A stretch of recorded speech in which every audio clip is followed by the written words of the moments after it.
Hello everyone, welcome to Stock Market Training. Today's topic is why to become investor, in which we will cover expert views on investing, cash flow quadrant and हमारा जो stock market का पूरा session रहने वाला है उसके topics क्या रहेंगे, मैं आपको उसका एक इंट्रोडक्शन।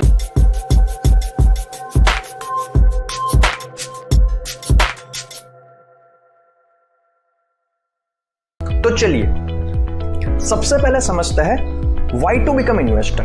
हमें इन्वेस्टर बनना क्यों जरूरी है एंड हम ये जानेंगे जो इन्वेस्टिंग के एक्सपर्ट है मिस्टर वॉरेन बफेट, जिनका आप स्क्रीन पे फोटो देख रहे हो। मिस्टर वॉरेन बफेट दुनिया के सबसे बड़े इन्वेस्टर कहे जाते हैं और वर्ल्ड के टॉप 10 अमीर इंसान में इनका नाम शामिल होता है। तो उनका क्या कहना है?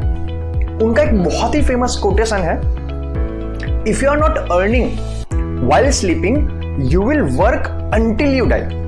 अगर तो आप लाइफ में ऐसा कुछ काम नहीं कर रहे हो कि जहां से एक ऐसा असेट नहीं क्रिएट कर पा रहे हो कि जहां से आपकी प्रेजेंस के बिना भी आपको इनकम मिलती रहे, तो आपको पूरी जिंदगी भर पैसों के लिए काम करना पड़ेगा। एंड कहीं ना कहीं पे ये सही भी है।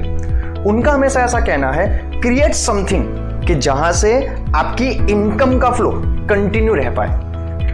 उनका दूसरा एक बहुत फेमस कोटेशन है, never put all eggs in one basket. कभी भी अपने सारे पैसे को एक जगह पे इन्वेस्ट नहीं करने हैं। क्यों? क्योंकि अगर बाई चांस वहां पे कोई प्रॉब्लम आ जाती है तो आपके सारे पैसे डूब जाएंगे। अपने इनकम को अलग अलग जगह पे इन्वेस्ट करना बहुत जरूरी है। तो चलिए हम डीपली समझते हैं कि इन्वेस्टर बनना एक्चुअल में क्यों जरूरी है और एक इन्वेस्टर बाकी लोगों से कैसे अलग होता है। आप ये जो स्क्रीन पे देख रहे हो, this is the cash flow quadrant, मतलब एक इंसान किस किस तरीके से पैसे कमा सकता है, ये चार्ट वो आपको दिखाता है। ये दिया गया था रॉबर्ट टी कियोसाकी के द्वारा। उनकी एक बहुत ही फेमस किताब है रिच डैड पुअर डैड। उसके अंदर उस किताब में ऐसा लिखा गया है कि दुनिया के अंदर पैसे कमाने के सिर्फ 4 प्रोफेशन पॉसिबल है। आप कुछ भी काम क्यों ना कर रहे हो लीगली, वो ये 4 कैटेगरी में से एक कैटेगरी में आएंगे। तो सबसे पहले हम समझते हैं व्हाट इज ई। जो आप लेफ्ट कॉर्नर पे देख रहे हो that is E class, employee class. Employee class में क्या होता है, यू हैव अ जॉब। आप एक नौकरी करते हो, या तो किसी कंपनी के लिए या तो किसी इंसान के लिए। आपको वहां पे सैलरी दी जाती है। आप रोज 7, 8, 9 घंटे वहां पे जाते हो, वो बॉस जो आपको काम देता है आप वो काम कंप्लीट करते हो और आप उनके लिए काम कर रहे हो, उसके लिए एक आपको सैलरी दी जाती है। एम्प्लॉय के अंदर हमेशा टाइम का थोड़ी बहुत दिक्कत रहती है। आप कितनी अर्निंग्स करोगे वो पूरी तरीके से आप कंट्रोल नहीं कर रहे हो, बट इनडायरेक्टली आपका बॉस कंट्रोल कर रहा है। नाउ द सेकंड क्लास जो ई के नीचे है that is S, self employed. You own a job. आप किसी और के लिए काम नहीं करते हो, आप खुद के लिए काम करते हो। आप खुद के लिए ही एक जॉब क्रिएट कर लेते हो।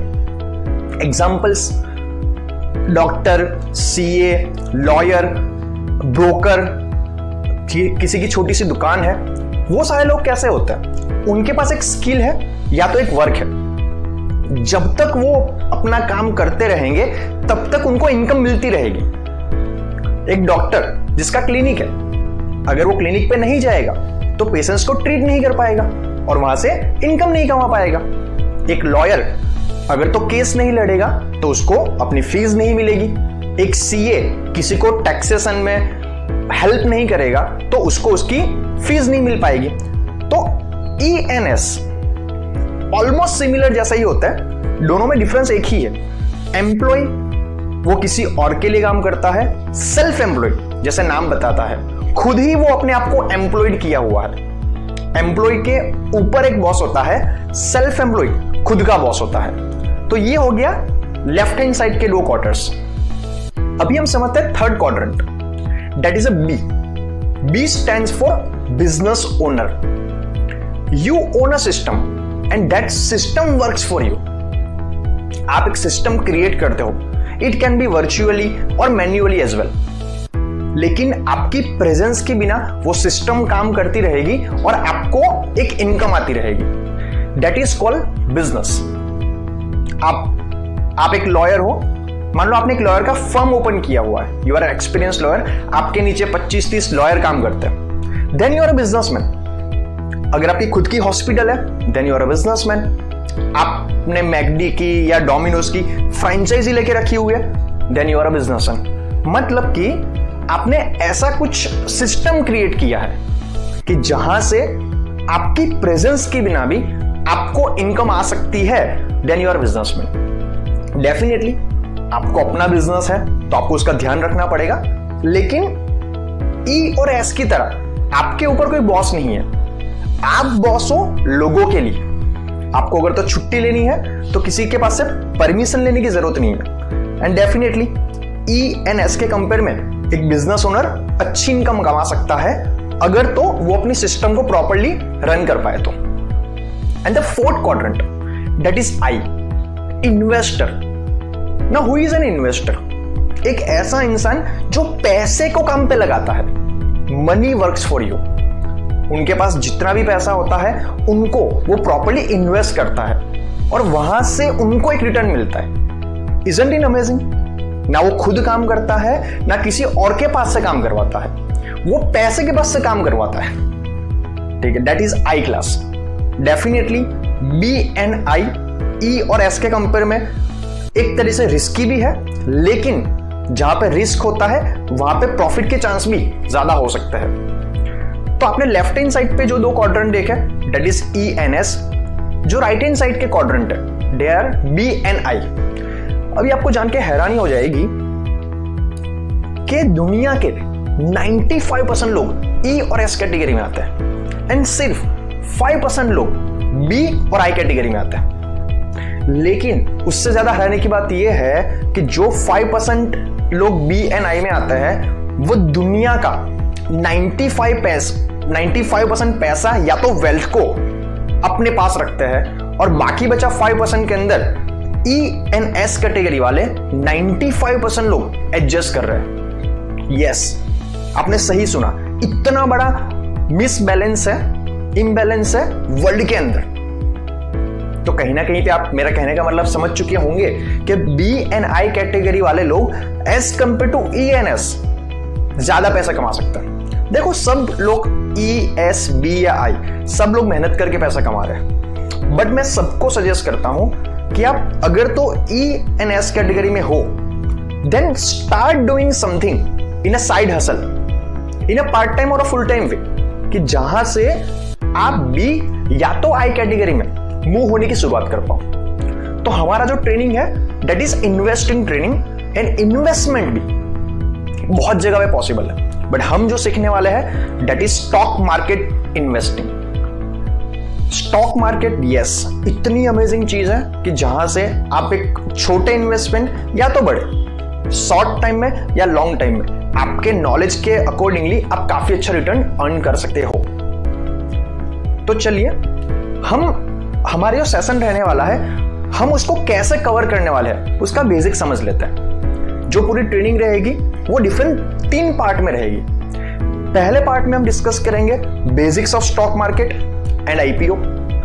सेकंड पार्ट में डिस्कस करेंगे complete fundamental, and third part में डिस्कस करेंगे टेक्निकल एनालिसिस। जो हमारा पहला पोर्शन रहेगा और जो हमारे वीडियोस रहेंगे वो लेसन्स कैसे रहने वाले हैं। सबसे पहली चीज, ये वीडियोस जो है वो प्रैक्टिकल नॉलेज के ऊपर बेस्ड है कि जो आपको इन्वेस्टिंग में काम आ पाएंगे। सिंपलेस्ट वे के अंदर मैंने इसको बनाया है, they are easy to understand. सारे वीडियो सिस्टमैटिक है, मतलब आपको स्टॉक मार्केट का जरा भी एक्सपीरियंस क्यों ना हो, फिर भी आप अगर 1 by 1 वीडियो देखते रहोगे तो by the end of the videos आप स्टॉक मार्केट में इन्वेस्ट करने के कैपेबल बन जाओगे। Fourth, understand the point, stock market investing is a practical money making skill. आपको सीखना पड़ेगा। You take notes. आपको जब भी मेरा वीडियो देखते हो नोट्स बनाते रहो। इन सारे कोर्सेस वीडियो फॉर्मेट के अंदर है, तो आपको अगर तो एक टॉपिक समझ में नहीं आता है तो उसको दोबारा देख के समझने के बाद ही नेक्स्ट टॉपिक के ऊपर मूव करना है। हम आने वाले सेशंस के अंदर कौन कौन से टॉपिक कवर करेंगे हमारे पहले पोर्शन में, basics of stock market, listing of the company, equity and debt, types of company, preference shares versus equity shares, types of preference shares, why shares price go up and down, IPO क्या होता है, IPO allotment कैसे होता है, IPO की timeline कैसे रहती है, मतलब कि कंपनी बेसिक से लेके लिस्ट होती है तब तक की पूरी प्रोसेस और उसका बेसिक नॉलेज। तो आज के हमने टॉपिक में सीखा why investing is important, investing क्यों इंपॉर्टेंट है, कैश फ्लो क्वाड्रेंट क्या होता है एंड क्यों हमें इन्वेस्टर बनना चाहिए, एंड हमने डिस्कस करे हमारे सेशंस के डिफरेंट टॉपिक्स। तो चलिए मिलते हैं नेक्स्ट सेशन के अंदर। Thank you very much.